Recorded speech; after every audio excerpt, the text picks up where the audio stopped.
So, ladies and gentlemen, good morning. 各位尊敬的来宾，女士们、先生们，大家早上好。Thank you so much for getting up extra early to join us in today's session. Every year, we gather in Boao at its most beautiful time of the year to discuss some of the most pressing issues of our time. And every year, when we gather here, we could see profound changes in the international and domestic landscape, and they bring fresh challenges and new opportunities as well.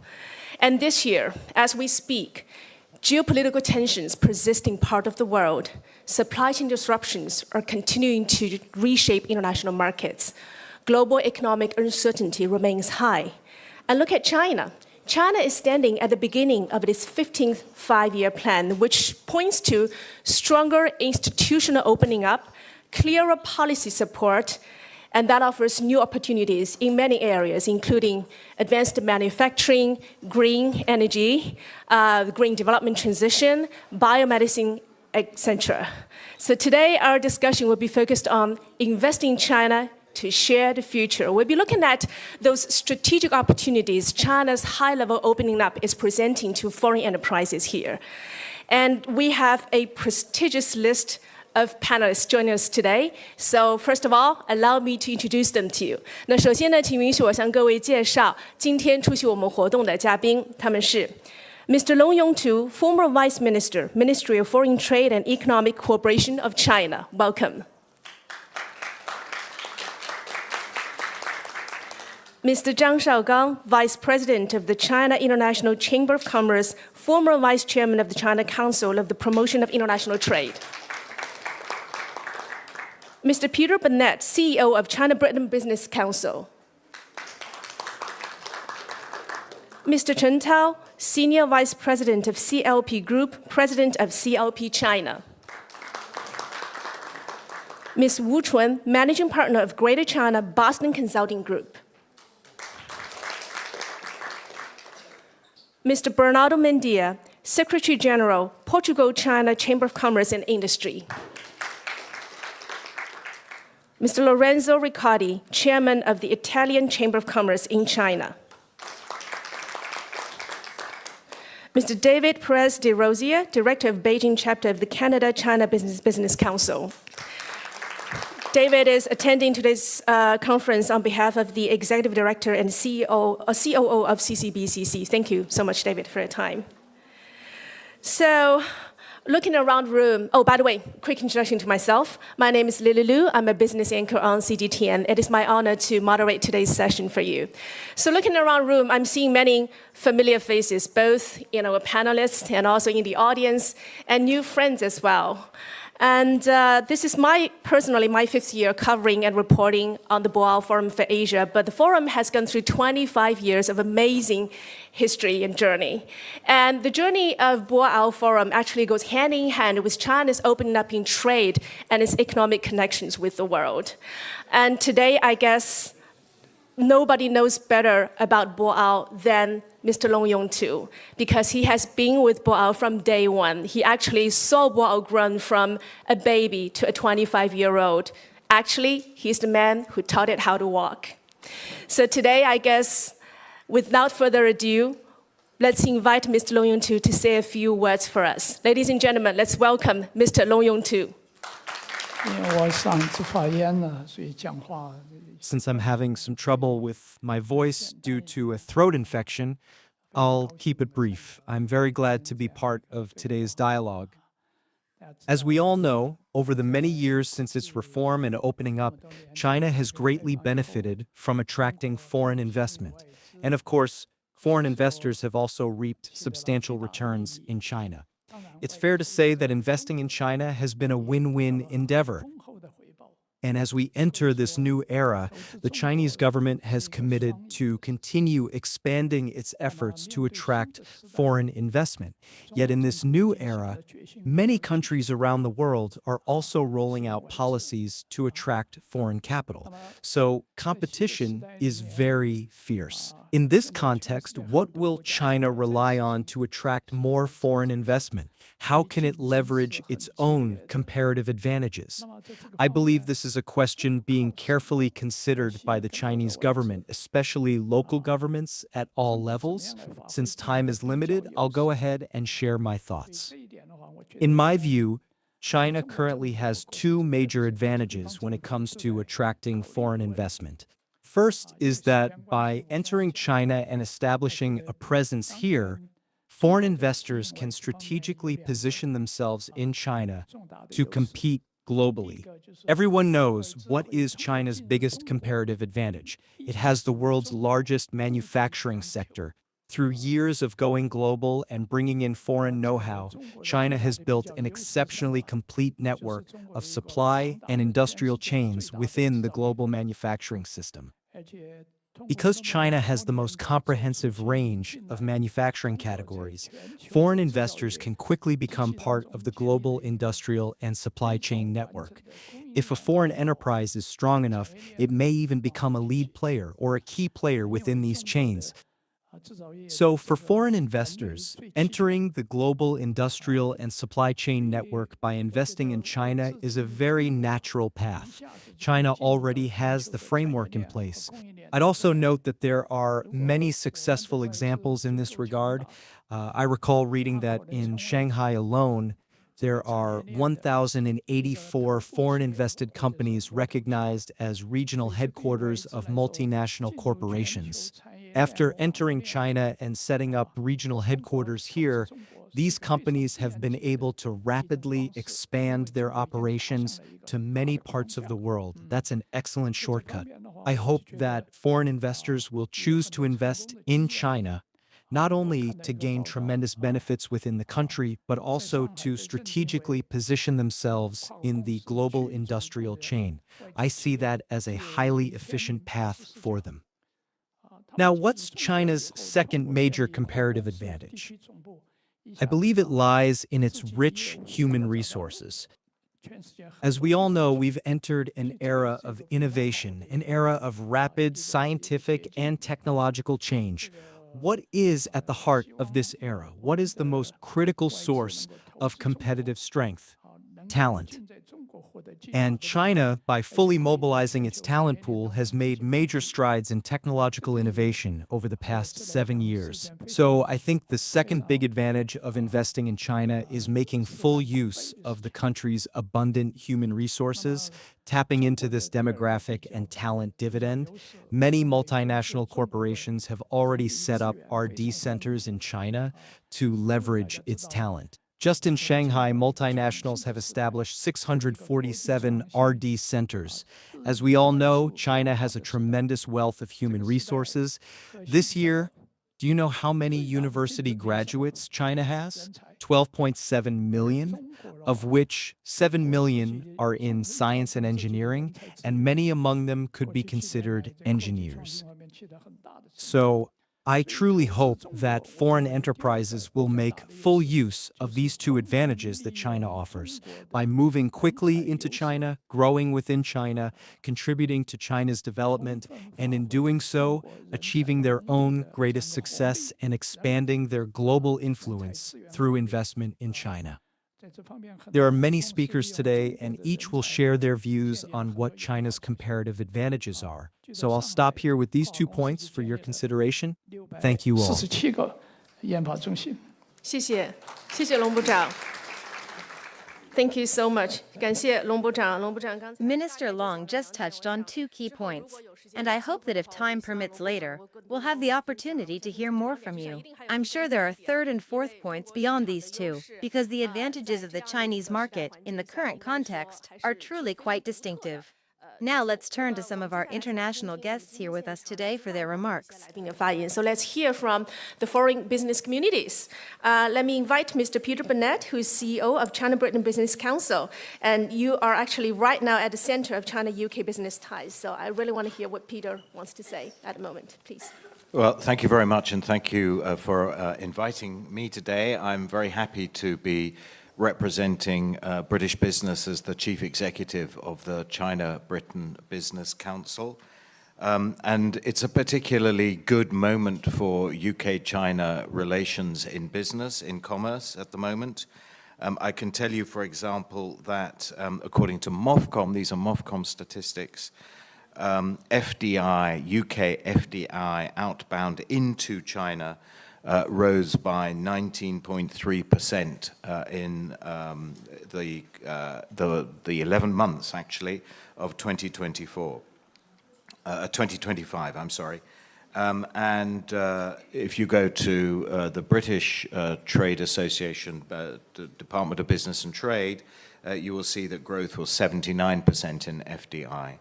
So that FDI is definitely continuing. I think other countries will have very similar statistics. I understand that UK FDI is the third largest in China at this point in time. And what has happened has really been a change in government in the United Kingdom, which has led to a much more dialogue between the two governments. Our Prime Minister visited China in January and had a very successful visit, and that has built confidence between Chinese and British investors, and in particular it has built confidence amongst the British to understand that China is a good location for investment, and there were a number of very, very large investments that were announced during that visit, including a multi-billion-dollar investment by AstraZeneca, who are, of course, displaying here today. So over the coming months, I do expect to see much more increased activity. At CBBC, we encourage that. Our job is to explain and introduce the investment opportunities in China, to advise on where to go and how to build up your investments.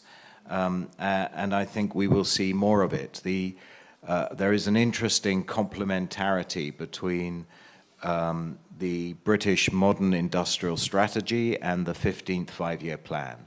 There are many parallels between the two, and so there is a lot of cooperation and complementarity that I think we can extract over the next 5 years. Thank you. Thank you, Peter. Thank you. Later on in the program, I hope to have more time for you to go down into more details of what the UK is planning and how it sort of coincides with China's big blueprint. Thank you so much. And then I guess this gentleman in this room who knows trade more than anyone. Ladies and gentlemen, join me to welcome Mr. Zhang Shaogang, Vice President of the China International Chamber of Commerce and former Vice Chairman of the China Council for the Promotion of International Trade. Please, 有请张部长。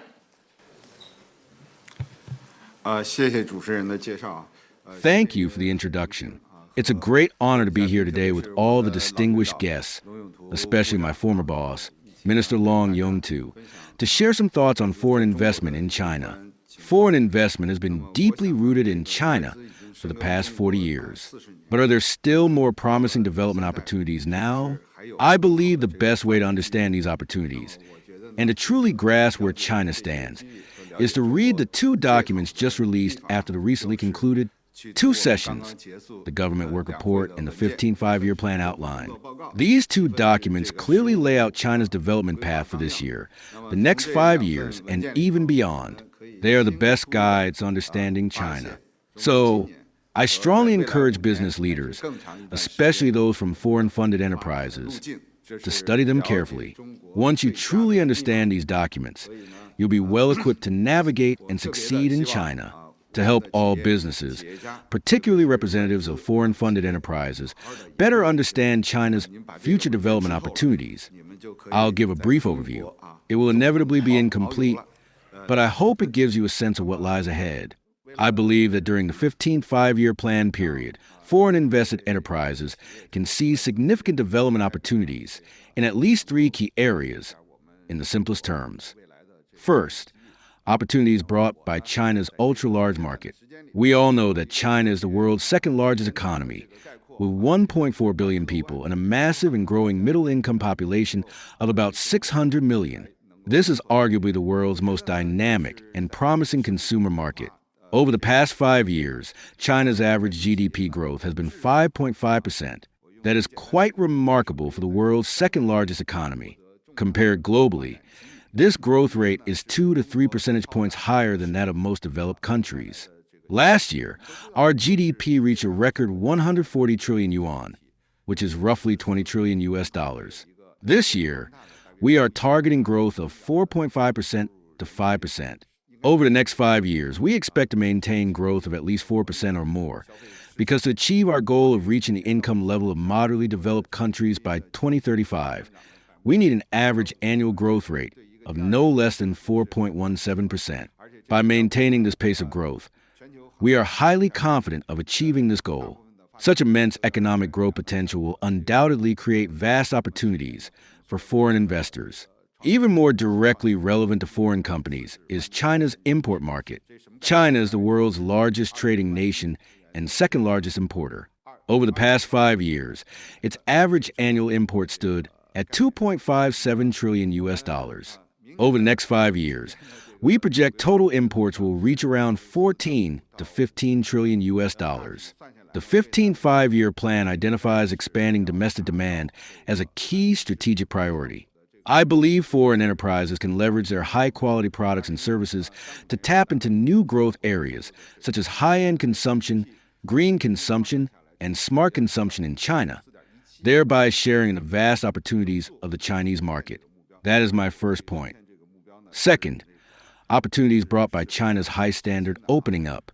China is now transitioning from factor-based opening up to institutional opening up. This will provide foreign enterprises with a more stable and predictable business environment in China. This year, China will focus on expanding market access in the services sector, further shortening the negative list for cross-border services trade, and expanding pilot programs in areas such as value-added telecommunications, biotechnology, and wholly foreign-owned hospitals. The new version of the Encouraged Industries Catalog for Foreign Investment has added 205 new items, guiding foreign investment into advanced manufacturing, modern services, high-tech industries, energy conservation, and environmental protection. Meanwhile, our strategy to upgrade free trade zones, including the full operation of the Hainan Free Trade Port, will create more opportunities for opening up. These will bring significant benefits to foreign enterprises, whether they're investing and operating in China or expanding exports to China. Continued opening up will bring more and better opportunities for foreign enterprises in China. Third, opportunities brought by China's development of new quality productive forces.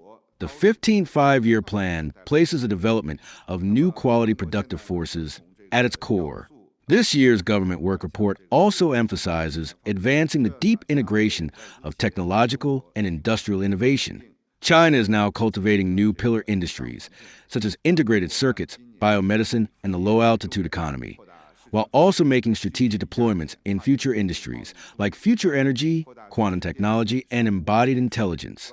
Compared with other countries, China offers foreign enterprises perhaps the most extensive range of application scenarios in technological innovation. Many of our leaders, when meeting with representatives of foreign-funded enterprises this year, have used the phrase, "China will be your gym." Through deep integration and cooperation with Chinese industries, you can strengthen your own capabilities right here in China. So we especially hope that foreign enterprises can leverage their management strengths to set up R&D centers in China, engage in joint innovation with Chinese companies, participate in the upgrading of China's industrial and supply chains, and share in the benefits of technological innovation in areas such as the digital economy, low-carbon economy, and artificial intelligence. In short, China offers enormous opportunities, and there are many opportunities for foreign-funded enterprises here. We sincerely welcome foreign enterprises to continue investing in China, to share in the opportunities, and to work together to create the future. 谢谢张部长。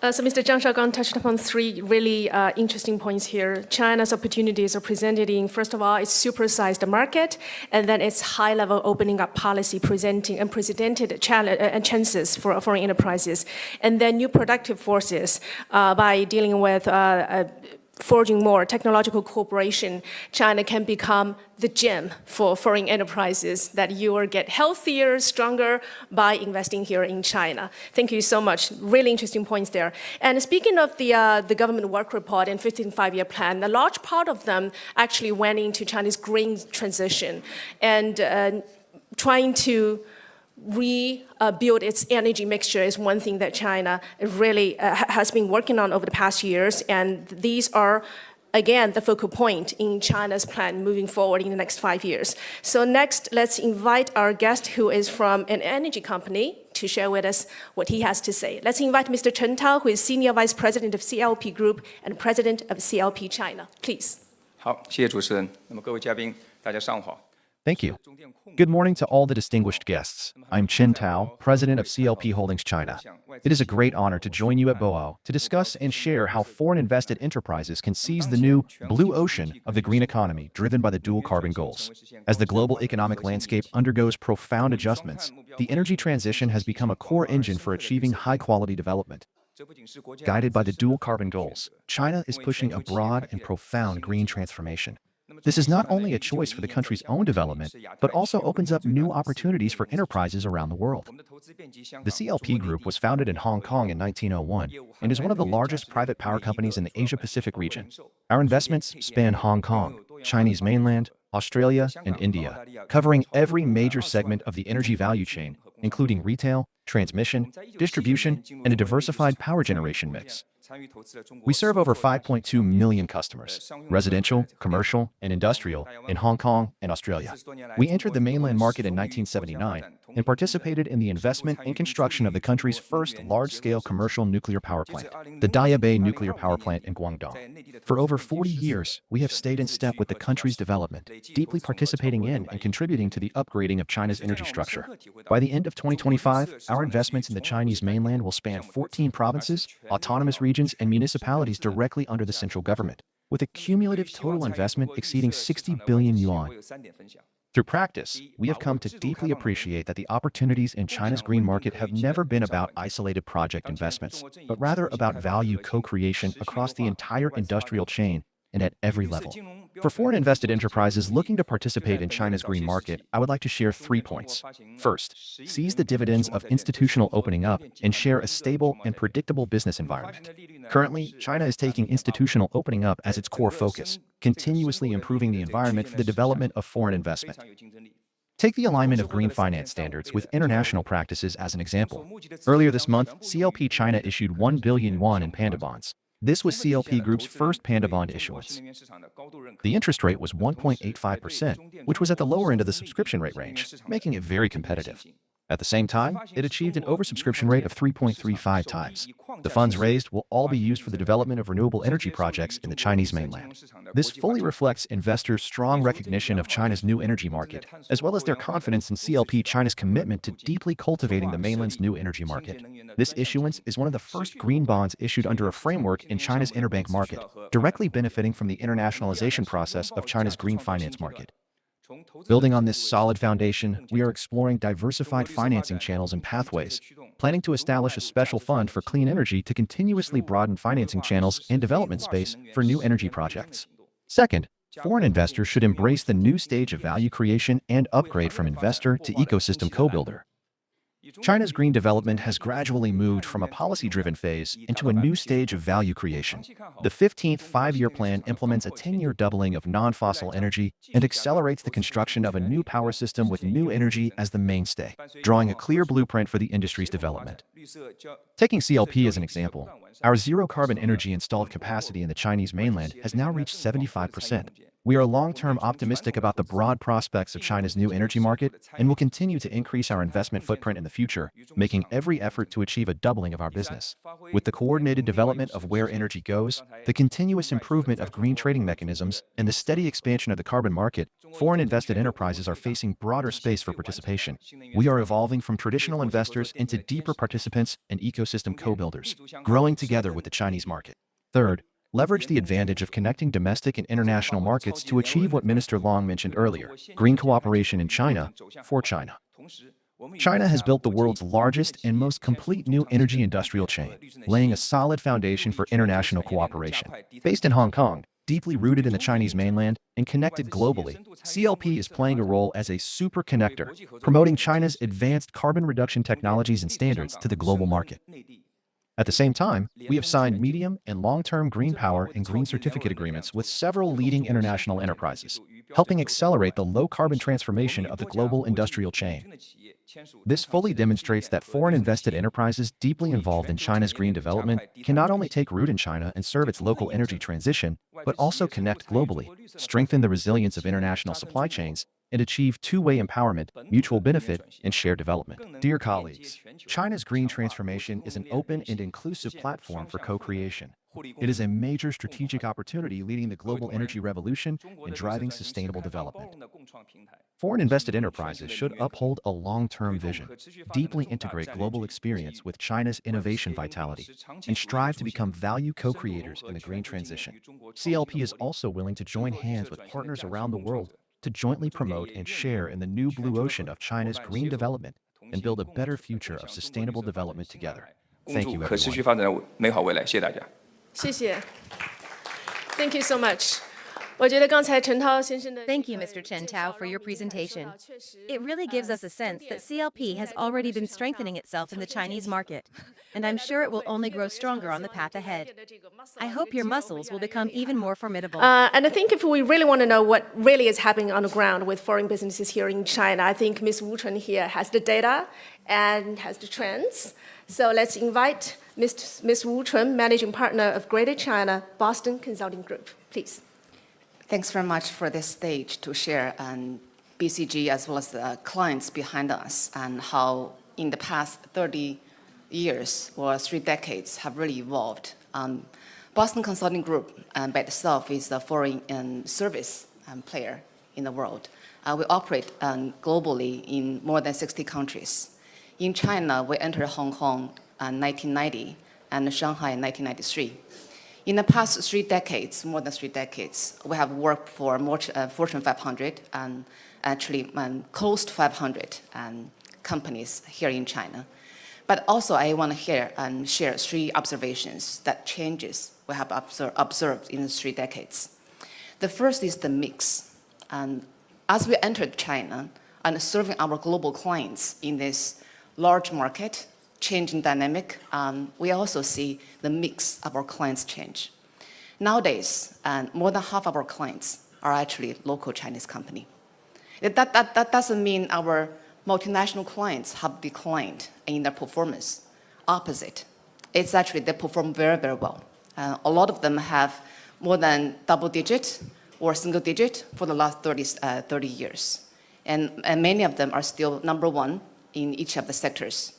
But the rise of locals have definitely put a lot of our multinational clients at guard, saying they're becoming global contenders, global challengers for their business globally.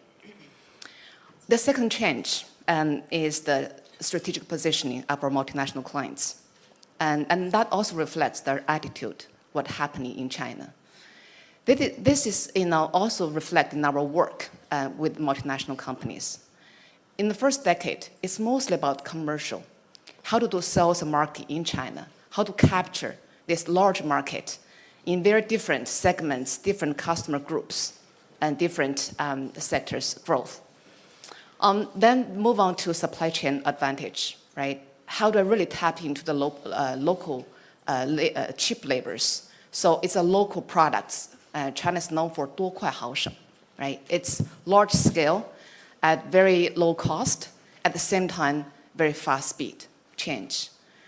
I think the whole world, and with the solar panel, auto EV, Bio-pharma, and advances, all of a sudden becomes, it's not only a huge market, it's not only a production, manufacturing of the world, it's also the source of innovation.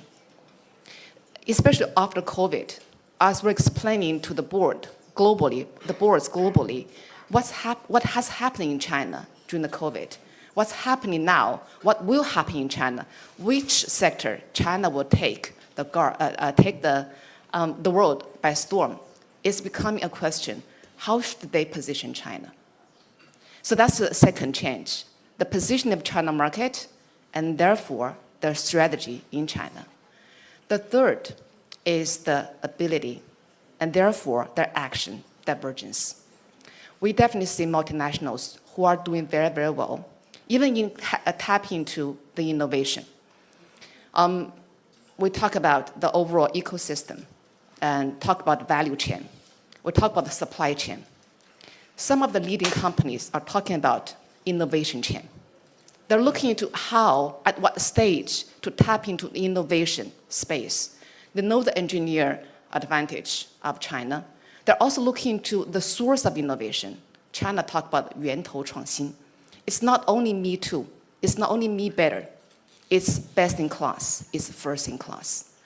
And how multinationals are tapping into that shows a different skill set, different actions taken by the headquarters. So from that, really, we do see a lot of multinationals not only see the trends happening in China, but also take actions, be part of that change and innovation. Thank you. That, very well put. Very insightful thinking. That is the mixture of the changing mixture of your clienteles, and then over the past 3 decades, how global companies are changing their positioning in the China market, and then what kind of capabilities they have, which results in the actions taken here in the Chinese market. You actually also raised a lot of questions about what's going to happen next. What shall we do next? These will exactly be the questions that I will throw to you when we come into the free discussion section. Thank you so much. Thank you, Ms. Wu Chun. And then let's hear from Mr. Bernardo Mendia, who is Secretary General of Portugal-China Chamber of Commerce and Industry. I was telling Bernardo earlier that I'm such a fan of the canned fish from Portugal. I just love them. They're great for sandwiches. And I think in between Portugal and China, I think Macau also serves a very special existence in forging this relationship between the two countries. Now let's hear from you, Bernardo, what you have to say at this point. Thank you very much. Thank you for the opportunity on behalf of the Portugal-China Chamber of Commerce and Industry. As you've mentioned, together, sardines and Macau, you can find all of those sardines in Macau. Yes. Macau has been very important for Portugal, of course. But before I go to Macau, I would like to say that the Portugal-China Chamber of Commerce and Industry was established in 1978, 1 year before the establishment of the bilateral relationship between Portugal and China. But more than that, Portugal and China have a relationship of over 500 years, because the Portuguese arrived by sea to China for the first time in 1513. So that is quite amazing. And during this period, all of this period, Portugal and China never had a conflict. You might imagine this is quite an achievement. Because, of course, we've had tensions, we've had discussions, but we were always able to solve our problems through dialogue. So I think that's quite significant, and I would like to remind everyone of that. Now, going forward to more recent times, I also would like to say that our Prime Minister visited China as recent as September 2025. The President of the Portuguese Parliament will visit China, actually in 10 days. And also the Chief Executive of Macau also will visit Portugal, will arrive to Portugal April 18. And it will be his first trip overseas. Which is a tradition. In fact, all the chief executives of Macau have visited Portugal first in their first trip overseas. Of course, this has a lot of meaning for us. I would also like to take this opportunity to, because Mr. Zhang Shaogang mentioned very well all the opportunities, the consumption market, the second largest importer, and the high-level open-up. And in Portugal, we are, of course, very much aware of the opportunities of this huge market in every aspect that you've mentioned. And actually, just before I came, I was with the Vice Minister of Agriculture, and he knew about CIAL in Shanghai, the trade exhibition. So I will ask you to kindly invite our Vice Minister to visit CIAL, because he is looking forward to come. And now, for Portugal, And for the Portuguese companies, the path to a successful localization strategy, so FDI here in China, has a unique and vital gateway, which is, of course, Macau. But this is not just an historical link that I've just mentioned. It is also because Macau has established itself as a privileged link to the Portuguese companies. That's why we have so many of our important companies and institutions based in Macau, but working with China. And as China advances its 15 five-year plan and expands the institutional opening up through projects like the Hainan Free Trade Port, Macau provides us with the legal, with the linguistic, and the financial infrastructure that allows not only us, but all European companies to navigate these new policy dividends with confidence. We see immense structural growth space in the dual carbon goals. Portuguese leadership in renewable energy aligns perfectly with the China's own objectives and low carbon market. And so we believe that we can also cooperate in this field. Just to finish,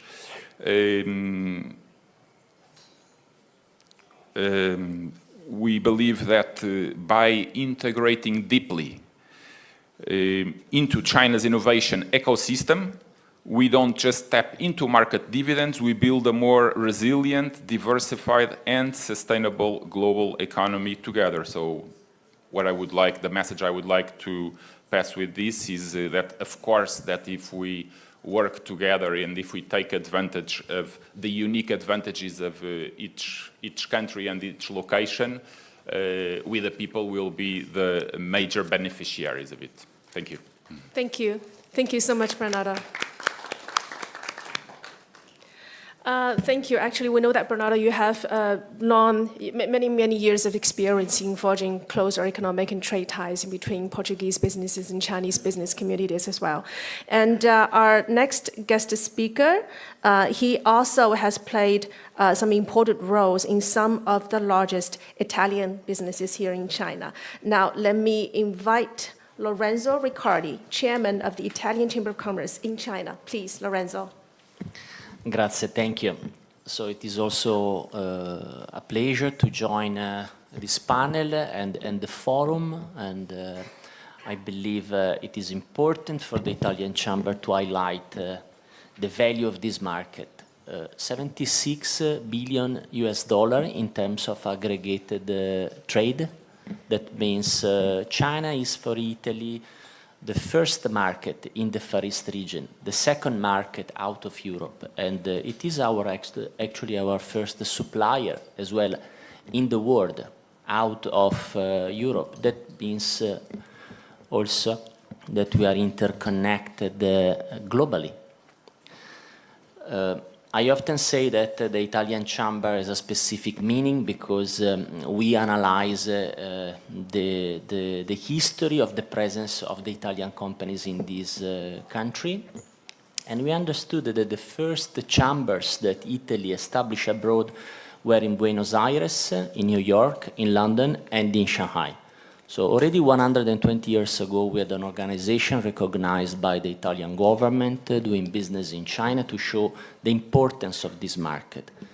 Today, the market is more important than 120 years ago. Today, the market increased also in complexity. According to the survey of the Italian Chamber, we consider the Italian companies, of course, face challenges in terms of competition, geopolitics, and also economy slowdown. But in terms of the opportunities, they recognize the size of this market in line with the demography, in line with the geography. So the value is the market as first We often consider that China switched from being 4% of global GDP to 20% of global GDP in 20 years. This means more complexity, more opportunities. Market means also a new concept of geography for the Italian companies. We know that most of our investments have been located in Jiangsu province and also in Guangdong province at the beginning. But today we see new trends, of course, with the new policy promoting West, promoting a number of provinces and regions in the domestic market. We see the strategy also attracting investments through free trade zone. Of course, where we are today is a symbol of this new strategy with the free trade port of Hainan. That is promoting both consumption, market, and a number of also economic sectors that are linked to innovation and to other interesting kind of cooperation. Geography means the region. The name of this forum is dedicated to Asia. This is another great opportunity for the Italian companies. So the region is no more only the domestic market. It is China plus Southeast Asia, China plus Asia Pacific, China and in the Far East is the engine, is the largest economic hub in this region. I often say that Asia is the fastest growing region in the world by the economic value, by demography, by geography. So this is the future, the region, Far East, and China is the largest market. One of the opportunities that the Italian companies also highlight is partnership. Partnership means that during the years, the Italian companies or the foreign companies invested with different strategies. We saw 30 years ago mainly investing by joint venture and then focusing on 100% or majority or foreign direct investment. We see an increasing number of equity mixed projects. That means Italian companies are doing more business, more activities with Chinese entrepreneurs, and Chinese entrepreneurs are doing more business in Europe and abroad. So I believe these partnerships are crucial also to promote new opportunities, both in China and abroad. We want to promote more mixed projects. That means partnership, joint venture, equity projects. And I believe this will increase also the trade and will increase the bilateral investments. We know that Italy is investing in China for more than 15 billion euro in terms of aggregated equity, while China is investing to Italy with a lower value. And we believe this will increase the bilateral investments and will also benefit for bilateral trade or also export of made in Italy. And innovation, of course, has been mentioned several times. We know that foreign or specifically Italian companies, they bring value to this market, and we know that China switched to be an intellectual and an industrial property user to an industrial and IP creator. We want to take the chance to enter the supply chain of Chinese innovation. We analyze how the Italian companies can enter the electric vehicle supply chain and can cooperate in different fields. So I believe new trends in the market and new opportunities for the foreign and Italian companies are focusing on a new geography for the domestic market, the importance of this regional market, and definitely partnership, both in China and in Europe. Thank you.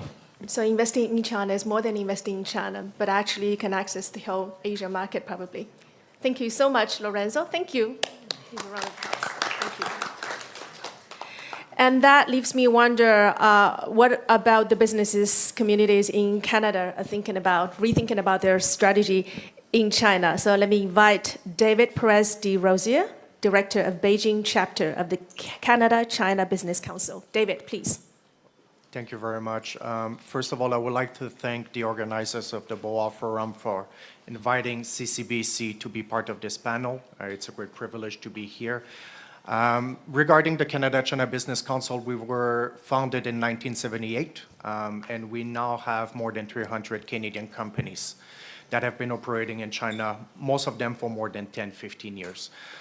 So we try to really promote Canadian businesses in China, and we have a few observations that I would like to share with the fellow panelists in terms of where do we see investments in China in 2026 for Canadian businesses.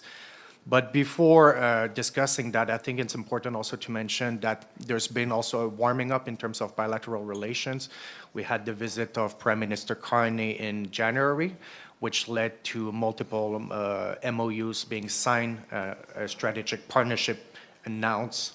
And we do believe that there's going to be great opportunities for Canadian businesses in the years to come in the Chinese market, especially with the consideration that Canada would like to increase our exports to China by 50% by 2030. But we don't believe that this is possible without investing in China. And when we think about investing in China, many years ago, people would simply look at it in the perspective of accessing the market. I think right now it's mainly being part of one of the most dynamic and complex economies in the world. What does it mean? It means that in order to be competitive internationally, we do believe that being present in China will play a significant role. We look at Chinese domestic companies, they're extremely competitive. There's multinational corporations from all around the world here in the market, which create an extremely dynamic environment. And we heard many executives from all around the world at the China Development Forum reflecting opportunities and also the competitiveness of the market. There's been a certain perspective in recent years about the risks of investing in China. And we do believe also that it's important to maybe change that perspective and see it more as an opportunity. And with the recent 5-year plans, there's going to be great opportunities in terms of investments in human capital and innovations and key sectors of not only today's economies, but also tomorrow's economy, as well as boosting domestic demand. So we do believe that this will provide Canadian businesses with great opportunities. When we look at bilateral FDI, it more than doubled in the last 10 years between Canada and China. But if we look at FDI from Canadian businesses in the Chinese market, we've seen a shift towards financial services and insurance being a significant proportion of Canadian FDI in China. And we do believe that this puts Canadian businesses at a key position to take advantage of the priorities in the next 5 years. But also I think it's important to talk not only about global competitiveness, and often people will mention the Global Fitness Club, but also talk about the key positive impacts of doing business in China domestically. If we look simply at Canada, around 400,000 jobs are dependent of trade and investments with China. This represents roughly $20 billion in terms of wages annually. If considering the fact that we believe that being in China will also help create more quality jobs, not only in Canada, but also Lorenzo mentioned about, throughout the region. So we do believe that Canadian businesses that will be more competitive globally, but also with the fact that Chinese companies are going to go more global in the upcoming years, will also help Canadian businesses create not only jobs globally, but also quality jobs in the Canadian economy. And I would say that one of the last points that I would like to mention is investing today in China requires also a sharper strategic alignment with priorities. I mentioned some of the priorities, and we're still analyzing and understanding the 5-year plans and where are going to be the key targets. It's going to be very important for us also to engage with different stakeholders and partners that are here at the Boao Forum and understanding also where do we see great opportunities for Canadian businesses. But aligning with those priorities will play a significant role, we do believe, for foreign businesses invested in the market in order not only to be competitive, but to access, and it was mentioned by many people today, access significant talent pool with great capabilities, with advancements in industries that are going to enable more innovation, not only in Canada, but throughout the world. So, I will be glad to touch base a little bit more in terms of where do we see localization and other perspectives in terms of investing in China. But I think I will keep it short here, and I look forward to hearing more from my fellow panelists. Thank you so much. Thank you so much, David. Thank you. You really did your homework. That was one of the most comprehensive readings into China's 15th five-year plan from a foreign business community leader. Thank you so much for all the efforts, David. And hopefully, if we have the time, I will allow you more time to go into the localization strategies here. So we all know China is moving from being the world's factory now into an international innovation hub. And that offers foreign enterprises here not just access to China's supersized market, but also a chance to integrate into the industrial chains, the technological collaboration, as well as talent exchange here in China. So that actually leads to a lot of questions popping up in my head, including those ones that some of our panelists has already raised. Now let's crunch them one by one. I really want to know, let's say, how can foreign enterprises here up their localization game? How can they plug in China's local supply chains? Where do they fit in China's green transition? And more importantly, what does the presence of foreign enterprises in China actually mean for the stability of global supply chains and international trade? So that leads us into a free discussion session. And I would like to start with Mr. Zhang Shaogang. Minister Zhang, for our discussion segment, we would like to invite you to share your thoughts. As we look at China's trade, whether from the perspective of Boao over the past 25 years, or China's 25 years in the WTO up to today, both the global and domestic environments have undergone significant and profound changes. So, Minister Zhang, could you tell us, in terms of attracting foreign investment to the Chinese market today, you mentioned several advantages earlier. Which one do you think is the most irreplaceable? Also, as the China Council for the Promotion of International Trade, CCPIT, how do you think we can better guide and serve foreign enterprises in strengthening themselves and achieving healthy growth in China? Please go ahead. Thank you for the question. My following remarks are mainly meant to offer some clarification to our friends from foreign invested enterprises and to talk a bit more about what the CCPIT can do. So please allow me to answer in my poor English. So I'm going to address to the foreign business people here.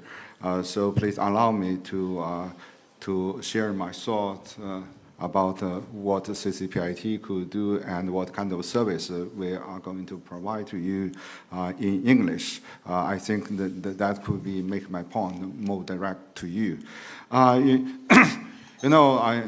I used to be the vice chairman of CCPIT, and CCPIT is the governmental trade investment promotion agency, particularly to provide the services to the foreign business entity here in China. And I think we can do a lot of things to help you to operate in China. However, in order for you to easily to remember what I shared with you, I will consign our service into three categories. Number one is our task force. Based on the instruction of the Chinese government, the CCPIT particularly established a task force focusing on providing services to foreign business here in China. That means if you have any problem, any dispute with local government, with your Chinese partner, you can come to us. And we can help you to find out the solution. And our service will be a closed circle. That means whenever and whatever you come to us, we will give you answer. No matter the answer will satisfy your demand or still have some distance with what you want to achieve. But we will let you know the answer, and we will let you know where will be the way out. So if your chamber's member, your member of your chamber or your own business have any problem with us, we will be in the position to provide our eventual help to you. So the task force to serve the operation of foreign business people is our number one job from the CCPIT. Number two, the bridge.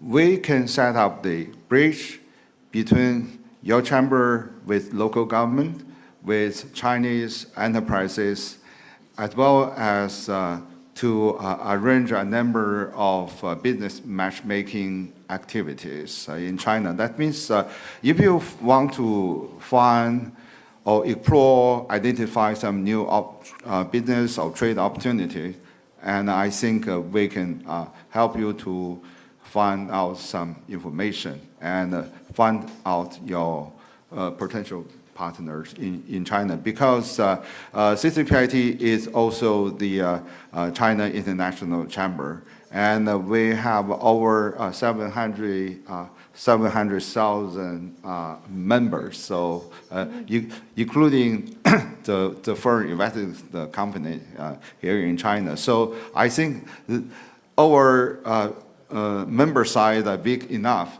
to contain your demand to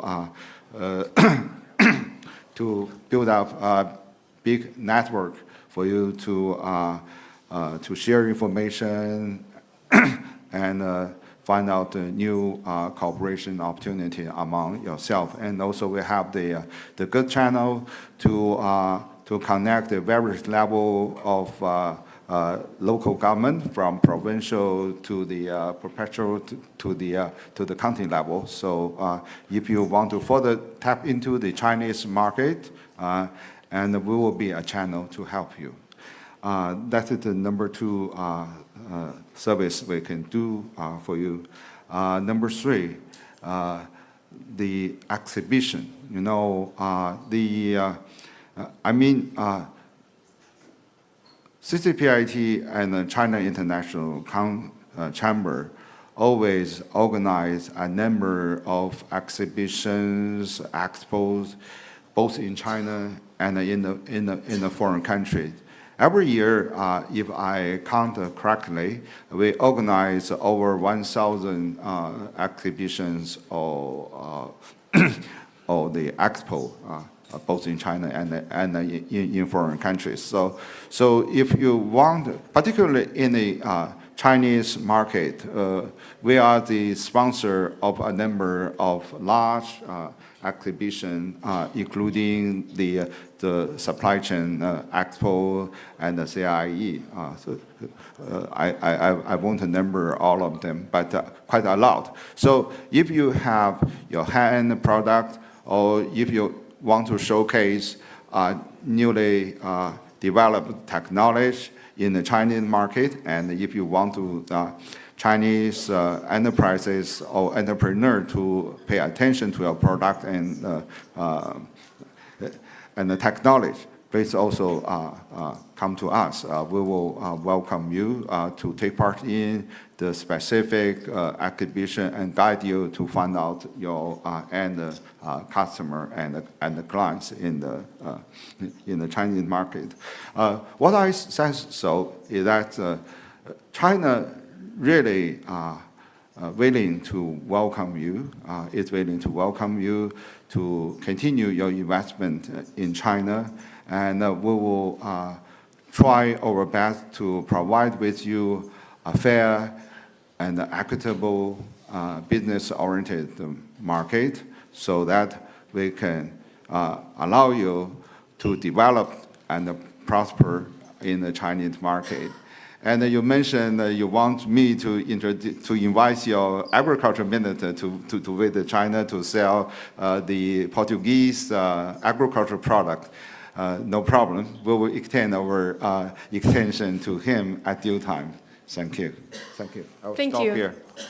Thank you so much, Mr. Zhang Shaogang. Very efficient, actually. You have a new assignment already from Bernardo at this forum. So key takeaways from what Mr. Zhang Shaogang just shared with us: CCPIT is a valuable platform and a bridge between international businesses and Chinese governments, departments, and Chinese business communities as well. And number two, you can find a trusted partner in CCPIT if you want to come to China, if you have any problems, or if you see any new opportunities. And number three, very important, make friends with Mr. Zhang Shaogang. You'll have easier access to all those services. Thank you so much. And just on top of what Mr. Zhang Shaogang has shared with us, Bernardo, let me come to you. We all know that bilateral economic and, Peter. Bernardo. I was just looking at Bernardo and just got Burnett, so Peter maybe Burnett, that's the confusion. Sorry. Peter. We all know that bilateral trade and investment relations is closely tied with diplomatic relations as well. And just earlier this year, we had UK Prime Minister visiting China, being the first UK PM visiting China in 8 years. What kind of positive messages does it send to UK businesses how would they refer to that when they move forward with their investment decisions in China? And also, more importantly, how do you think are UK businesses leveraging their games and upgrading their games in localization in the Chinese market? So there are two questions there. The first one concerning the Prime Minister's visit, and the second one concerning localization strategies. Yes. So let me start with the first one. So you're absolutely right. It has been 8 years since there was a prime ministerial visit to China, and this was creating a huge vacuum in the business community, which nobody was really enjoying. It was actually, in my view, deeply embarrassing. And so let me start by saying it was a huge relief for the business community that the Prime Minister took the time to come to China and to spend time with the senior leadership and indeed with the business community. The China-Britain Business Council had a role in managing the dialogue for the British side between the business community and the leadership, the Chinese and British leadership, in the Great Hall of the People. We were very honored to be asked to manage that and look after that. And so it was very important for the Prime Minister and for the government delegation from the United Kingdom that there should be a large business delegation on that trip.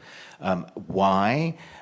Because they see the relationship as not just a diplomatic relationship, but clearly a very important commercial and economic relationship. And I think we will see that develop even further in the next few years. Through some of the localization strategies that are available in China. I think that there are two things that are going on. There is going to be more investment, and that investment will be two-way. I think we will see British companies increase their investment in China, and I also think that we will see Chinese companies increase their investment in the United Kingdom. And that's quite important, I think. And the other thing that we will see is, I think, an increase through this great initiative that China has launched, which they call Big Market for All Export to China. And that's something that I think the Italians and the Portuguese and the Canadians, alongside the British, will definitely tap into to be able to get faster, quicker, more efficient access to China as an export market. But let me come back to the localization questions now, which is your second point.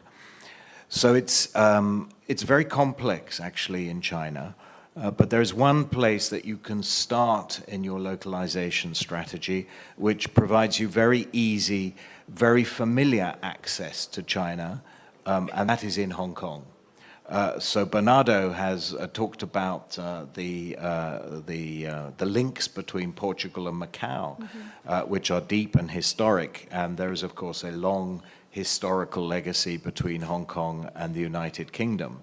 To the extent that two of the three note-issuing banks in Hong Kong are, in fact, of British origin, HSBC and Standard Chartered Bank. That is a legacy which we should nurture, and it is a legacy that we should remind ourselves of all the time. But it goes beyond just the economics. It's also the structures, the legal system, the rule of law, the free exchange of capital, the floating, the currency that is pegged to the US dollar, but can be exchanged and cross borders very easily. And a system, they even drive on the left in Hong Kong, for goodness sake. So it's a system that is very familiar to any companies arriving from the United Kingdom and starts as a very good access point as a localization strategy. And then you move into China itself. And there is an abundance of free trade zones, comprehensive pilot zones, industrial clusters. And it can sometimes be quite daunting for a new company as to where they should base their location and how their operation should be best run. But you can come, for example, to Jiangsu, where healthcare and life science companies have benefited tremendously from innovative clinical trial policies. Or you can come here to Hainan, where the new free trade port has attracted manufacturers that will benefit from the tariff reduction policies of the island of Hainan. And then for services companies, understanding the benefit of the new comprehensive service pilot zones will be very beneficial. And this is a two-way street that will require clear branding from the Chinese side as well. So it's complex, it depends on your industrial segment, but it is, there is an abundance of opportunity here. And we at the China-Britain Business Council encourage all of this. We can provide help and support alongside CCPIT, our stakeholders in China, alongside our government, so that companies, British companies coming to China, know how to navigate the complexities and indeed the opportunities of how to set up in China. In fact, we have quite a unique business platform within CBBC, which we call Launchpad. And this operates in a very simple way. We have a wholly foreign-owned entity with a business license. And if you are a new company to China, you can hire a little strip of our business license, and we will provide a desk for you. We will provide accommodation for you. We'll even hire the people for you, and we'll manage all the regulation and administration on your behalf so that you, as a foreign business coming to China, can simply set up and manage and begin your operations and start your marketing. Eventually, you will probably, if you succeed, want to establish your own company, but it's a great way to start up in China. So there are a number of other different ways you can look for local partners. Many of our companies have done that. They've started their journey with local partners through joint ventures, and that has been the core of their success. And importantly, of course, you've got to nurture talent. And I think a number of the panelists here have talked about the availability of talent in China, and that is absolutely true. That's an extraordinary statistic that we heard earlier about the number of graduates coming out of Chinese universities and the number of graduates who are graduating in STEM capabilities as well. So I think when overseas companies and British companies in particular look at China today, I was very interested in what Wu Chun had to say about the way companies have developed in the BCG journey in China. I'm a big believer in comparative advantage, which was an economic principle established by the great British economist. His name was Ricardo, not Riccardi. His name was, he must have had Italian origins, but David Ricardo, who established 200 years ago, the principle of comparative advantage. And of course, that has been China's great capability, the comparative advantage in cost and in technology. The comparative advantage in cost is maybe not as strong as it was 20 years ago, and that's why we see supply chains moving overseas to Southeast Asia in particular. But the comparative advantage in technology remains really, really successful, and really, really differential. And that, I think, is why many companies need to come here. And we have all been told that we should look at the R&D capabilities and opportunities, joint venturing and bringing those capabilities into China and working with local partners, because there, I think, is a combination which will see enormous development in technology and see enormous economic prosperity. So let me stop there. Thank you very much. Thank you so much, Peter. Thank you. Interesting insights there. You talked about how British businesses, when it comes to China, take advantage of the services and the established relationship that CBBC has for them ready in China. And talking about Hong Kong serving a special bond between UK and China businesses and how they can leverage, really importantly, the talents here in China. That's really important message. We've all been worrying about those new graduates. How are they going to find jobs? Actually, there are plenty of job vacancies out there. Since you talked about what Ms. Wu Chun was saying about new trends in foreign enterprises, why don't I just go to you, Ms. Wu Chun, and just to remind you that for sake of keeping time, let's try to keep our answers brief from the moment. Yeah, you had the advantage of taking questions in an early place. So, Ms. Wu Chun, you were talking about the new strategies, new models in China. So let's just look at the year 2026. What would be the golden advice that you give your clients this year? Sure. Just coming back from CDF to Boao, I think this is a very good platform as well as timing to talk how, right? How do multinational companies embrace the innovation? Peter, I promise I'll talk about AstraZeneca, which is the example. Yes, very good company and for foreign and to study, to learn, to emulate. China is known, as you mentioned, green energy, EV, Bio-pharma. And China has complete ecosystem or manufacturing capability in 666 industrial sectors, right? Who's next?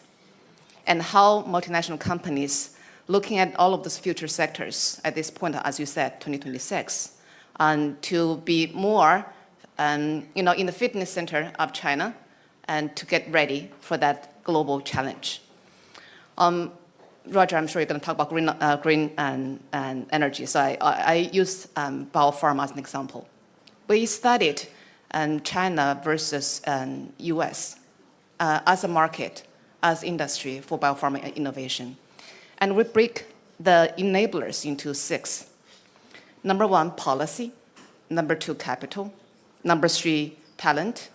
Number 4, the R&D infrastructure. I'll talk more about that. Number 5, see the whole ecosystem, CRO, CDMO, etc. Number 6 is academia to technology industry translation. The reason why I'm saying AstraZeneca is an exemplar company for multinational to tap into the innovation is really they worked on all 6, ahead of the industry, ahead of the pack. Policy, no matter made in China 2025, or you look into what the Party Congress have pointed out the future 6 technologies pointing to. Policy from central level to local level have really distinguished this market as a very strong and very systematic approach to innovation. Take example for capital. R&D investment for China is about 1 trillion, 1.1 to 1.2 trillion in basic R&D from government.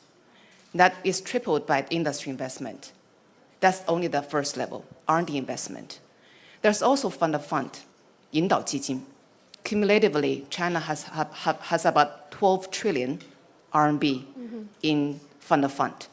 So that government-backed fund of fund really has put a lot of industry investment into the industry.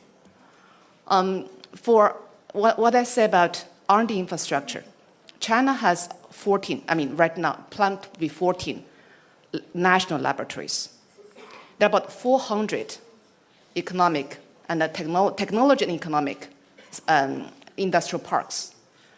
So Suzhou Baobei is one of them, right? And there's thousands anywhere between 5,000 to 8,000 incubators across the China. That is to us, that's not supply chain. That is R&D infrastructure, right? And also there's CRO, CDMO. We talk, there's more monkey, chimp in China than the rest of the world combined. That's a lot of CRO capacity for Bio-pharma innovation. And of course, China is talking about from academia to technology to industry and 研产结合, 研产转化. There's a strong push for all of the funding that pushed into these institutions. You have to have the industry partner. They are all open to multinational companies. And the smart multinational companies really have tapped into every one of them. And that's, I think, is the game to play for multinational going forward. And also one more thing that I haven't talked about, these are industry specific. China is also very well known globally. I think it's probably #1 in the world, more than US. It is the digital native, right? And if you look at the digital revolution in China, no matter it's the social media or it's AI evolution, that provides a lot of good opportunity and a fast speed to try your skills, try your technology in this vast market. Not every multinational company has captured that opportunity. Douyin, Red Knot, please be part of that ecosystem. So that's answer your question. 但是我最后还是要说一句，因为刚才很多各位都已经谈到了双边合作，不光是贸易，还是投资，还是创新。这一点的话，我之所以转成中文说其实对我们现在客户已经超过半数是中国企业，大部分企业都在看，把中国市场已经做好做足以后，如何走向全球。这一点里面就不得不说，已经说到了，不是出口，是出海。那出海里面最大的难点是什么？大家都谈到如何把中国的供应链优势放到全球去，还是在考虑一个如何把中国优势带到全球的地方。外资企业到中国最难的是担心的是什么 ？IP、know-how、tech transfer。中国企业把中国的供应链能力带到全球的时候，不光是当地建厂雇工，也是要考虑中国的技术如何转移到全球。这个问题是双向的。当外资还在考虑在中国里边的 copyrights、IP protection、know-how protection， 我们中国企业在走向全球的时候面临同样的问题。自己的优势能不能发挥出去 ？How's our tech transfer? This is I really hope. I think the stage is already set, not only for multinational companies investing in China, but also for Chinese companies going global. Let's take this global stage. Let's take question as a mutual question and answers. Thank you so much. Thank you so much. I guess the final words from Ms. Wu Chen also goes to well received with Chen Tao, CLP. You probably CLP compared with all the other business representatives we have on this roundtable. You are the most localized one CLP here. So my question to you, Mr. Chen Tao, in 2026, what would be the #1 priority for you in participating in China's green transition? Okay, thanks, Ms. Moderator, and. For the next session, I will probably speak in Chinese for the benefits of the fellow panelists. I think for CLP, which has been focusing on the green energy investment over the past few decades, and obviously mainland China is one of the major markets for us.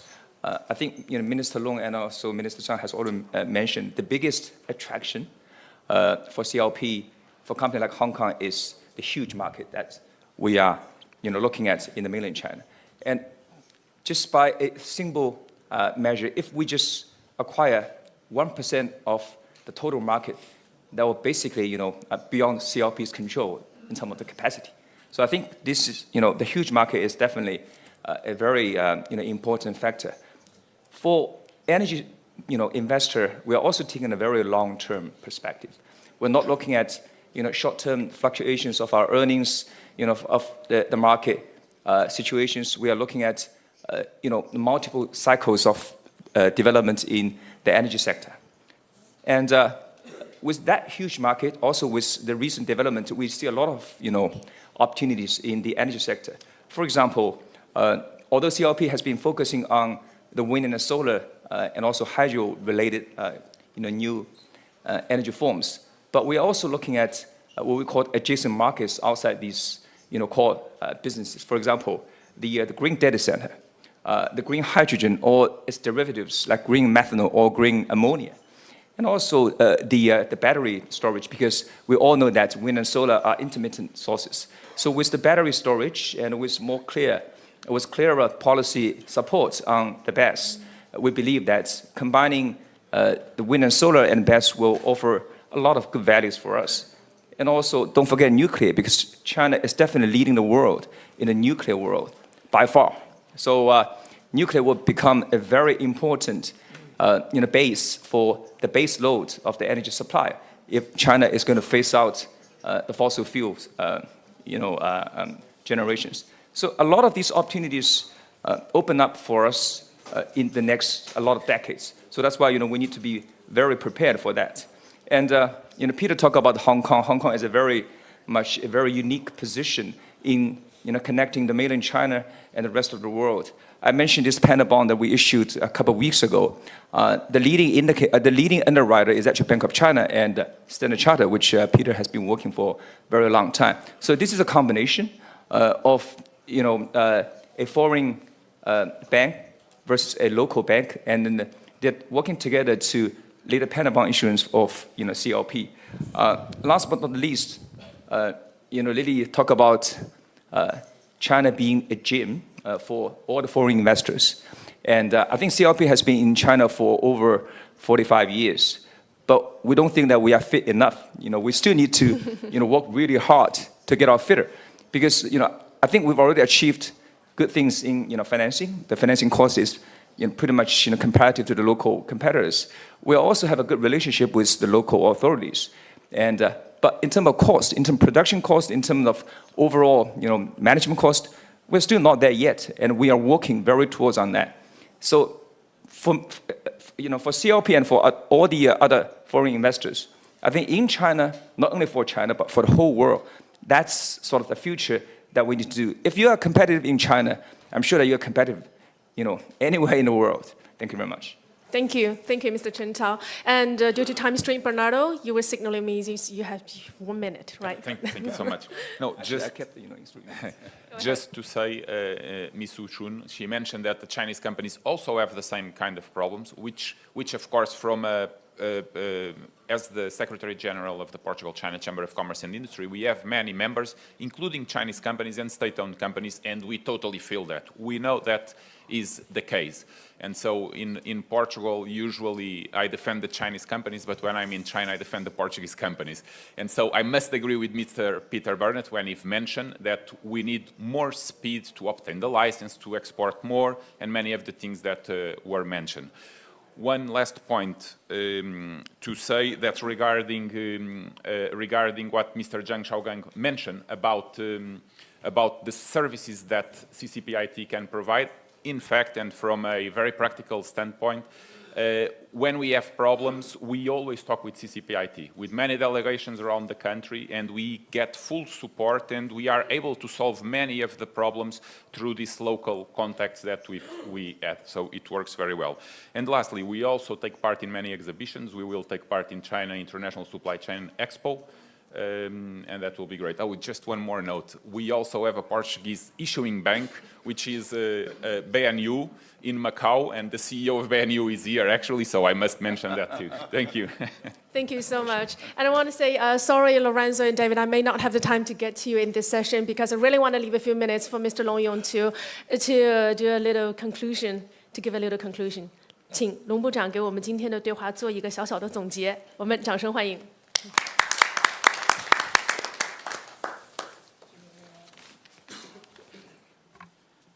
I'm truly delighted to join this roundtable on foreign investment today. Having worked in this field my entire career, I feel very encouraged to see how optimistic foreign investors are about China, especially what our Canadian friend just said, that investing in China is about becoming part of the most dynamic part of the global economy. That was very well said. I believe the Chinese government also welcomes foreign investment as part of China's economy. To that end, the Chinese government has repeatedly committed to providing foreign invested enterprises with fully equal and non-discriminatory treatment. This is extremely important because it aligns fully with the most fundamental principle of the World Trade Organization, the national treatment principle. Under the national treatment principle, in a legal sense, foreign invested enterprises registered with the Chinese government that provide jobs for the Chinese people and pay taxes to the Chinese government are effectively Chinese enterprises. So we hope that foreign invested enterprises can truly become part of China's economy while also serving as a bridge connecting China with the world and as a major platform for cooperation. Thank you all. 谢谢龙部长，谢谢 and thank you so much, our dear panelists, for your insight, for sharing. I guess the consensus reached in this room is pretty clear. Investing in China is not only sharing the future of China, but being able to co-create the future with China. So foreign companies in China do not just participate in the China story, but also, as Mr. Yongtu said, to be part of the China story. Thank you so much, ladies and gentlemen. With that, we're concluding today's session. Have a great one. Thank you. Thank you. 女士们、先生们，请将同传设备